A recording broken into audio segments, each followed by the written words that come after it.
Assalamualaikum warahmatullahi wabarakatuh. Kami dari kelompok 2 akan menjelaskan materi pemrograman game dengan dua judul.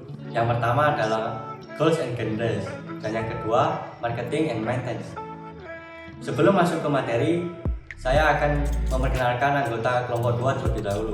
Yang pertama, saya sendiri Adriansa Bagus Purwanto dengan NIM 19050974048. Lalu ada Muhammad Afif dengan NIM 19050974056. Yang ketiga ada Sepia Wiyanti Aziza dengan NIM 19050974060. Lalu ada Syarifal Qudsi dengan NIM 19050974061. Dan yang terakhir ada Muhammad Hafid Rizal Solihin dengan NIM 19050974068. Goals dalam game yaitu tujuan yang pemain atau player coba capai. Yang kedua yaitu permainan harus memiliki tujuan atau objek dan dapat memiliki lebih dari satu tujuan atau objek. Tujuan permainan ditentukan oleh pembuat game. Yang berikutnya yaitu genre game, yaitu saat kita membahas video game, seseorang dihadapkan dengan sejumlah besar genre game yang berbeda. Untuk membedakannya antara lain ada 4 genre. Yang pertama yaitu game aksi. Game aksi membutuhkan keahlian bermain game karena gamer mengontrol setiap gerakan penghitung yang biasanya dapat membunuh dan dapat dibunuh. Yang kedua yaitu game role playing. Game role playing ini berakar pada permainan role playing pena dan kertas. Oleh karena itu, memiliki banyak aspek kreatif dan sosial. Sebagai gamer, menciptakan dan mengembangkan karakter saat berinteraksi dengan orang lain yang nyata atau digital. Yang ketiga, yaitu game simulasi. Game simulasi meniru skenario realistis dalam kehidupan, olahraga, dan ekonomi. Yang keempat, yaitu game strategi. Game strategi membutuhkan pandangan global, misalnya saat mengelola ekonomi sambil melawan rival. Selanjutnya yaitu marketing. Marketing atau pemasaran adalah sebuah konsep sosial dan manajerial untuk menentukan harga, promosi, dan mendistribusikan barang-barang yang dapat memuaskan keinginan, mencapai sasaran target, dan tujuan perusahaan berdasarkan pada price, product, place, dan promotion. Konsep pemasaran menyatakan bahwa kunci untuk meraih tujuan organisasi adalah menjadi lebih efektif daripada pesaing untuk memadukan kegiatan pemasaran guna menetapkan dan memuaskan kebutuhan dan keinginan pasar sasaran. Konsep pemasaran sibuk dengan gagasan untuk memuaskan kebutuhan pelanggan melalui produk dan segala sesuatu yang berkaitan dengan penciptaan, pertukaran, pengiriman, dan akhirnya pengonsumsian produk tersebut. Konsep pemasaran. Yang pertama, pasar sasaran. Perusahaan dapat berhasil jika mereka mendefinisikan pasar sasaran mereka dengan cermat dan menyiapkan program pemasaran sesuai kebutuhan pelanggan. Yang kedua, kebutuhan pelanggan. Beberapa pelanggan memiliki kebutuhan yang tidak mereka sadari atau mereka tidak dapat mengutarakan kebutuhan-kebutuhan yang diinginkan.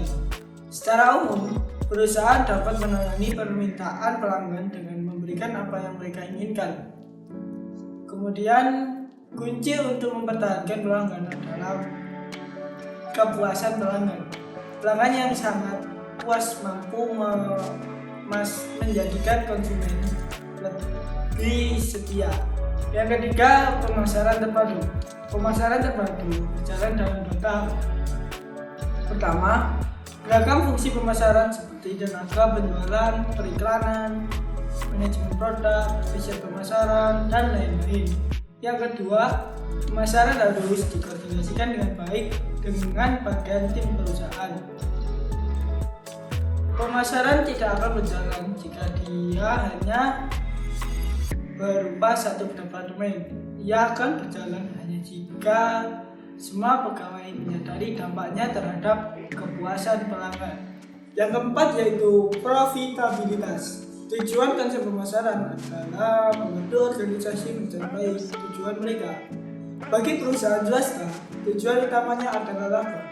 Bagi organisasi nirlaba atau kemasyarakatan, tujuan perusahaan itu adalah agar ia dapat bertahan hidup.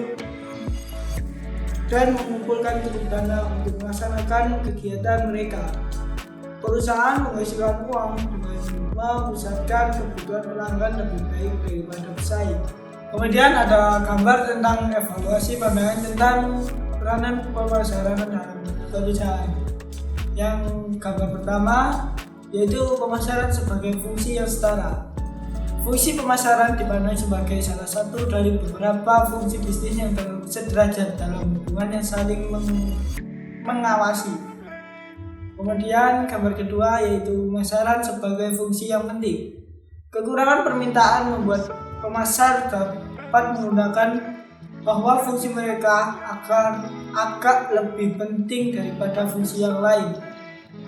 Kemudian gambar ketiga yaitu pemasaran sebagai fungsi utama. Pemasaran berada di tengah-tengah dengan fungsi bisnis lain, melayaninya sebagai fungsi pendukung.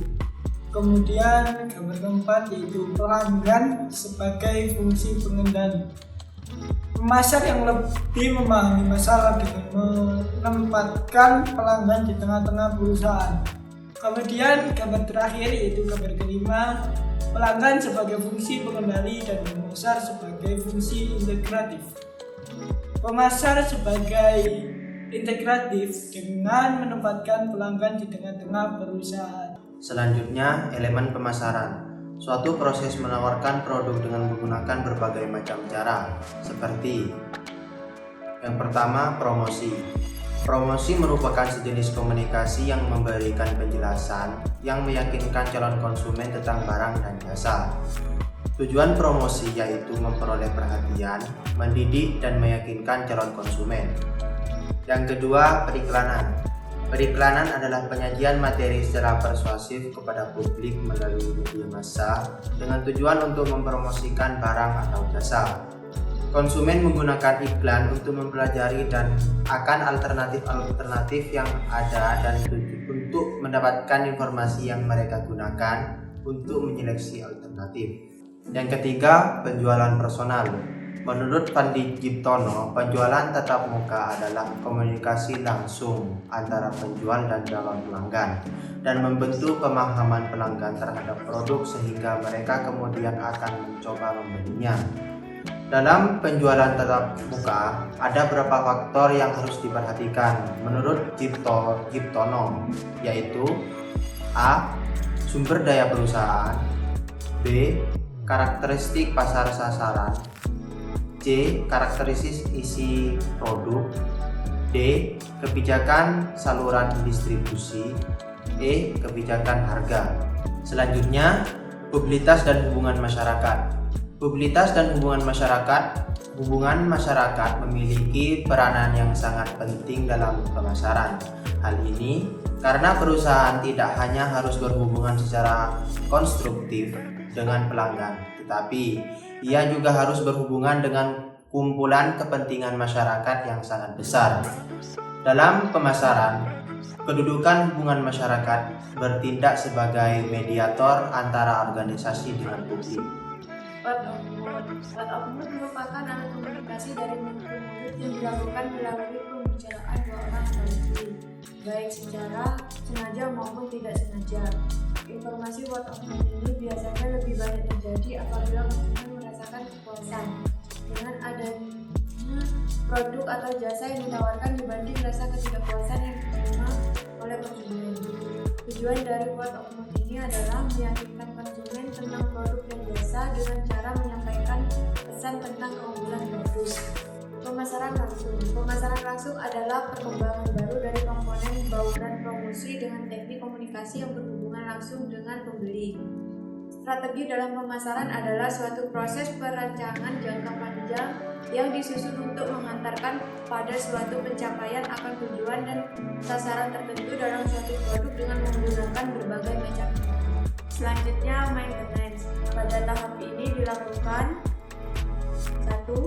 Mengidentifikasi dan menghilangkan bug yang masih ada. 2. Melakukan perubahan-perubahan kecil yang diperlukan. 3. Melakukan evaluasi penggunaan produk. Manfaat maintenance. Performa game menjadi lebih stabil, koneksi stabil dan cepat tanpa adanya lag. Semua player atau pemain setelah maintenance mendapatkan kompensasi dari pihak development setelah maintenance akan menarik banyak pemain baru yang akan bergabung dalam game.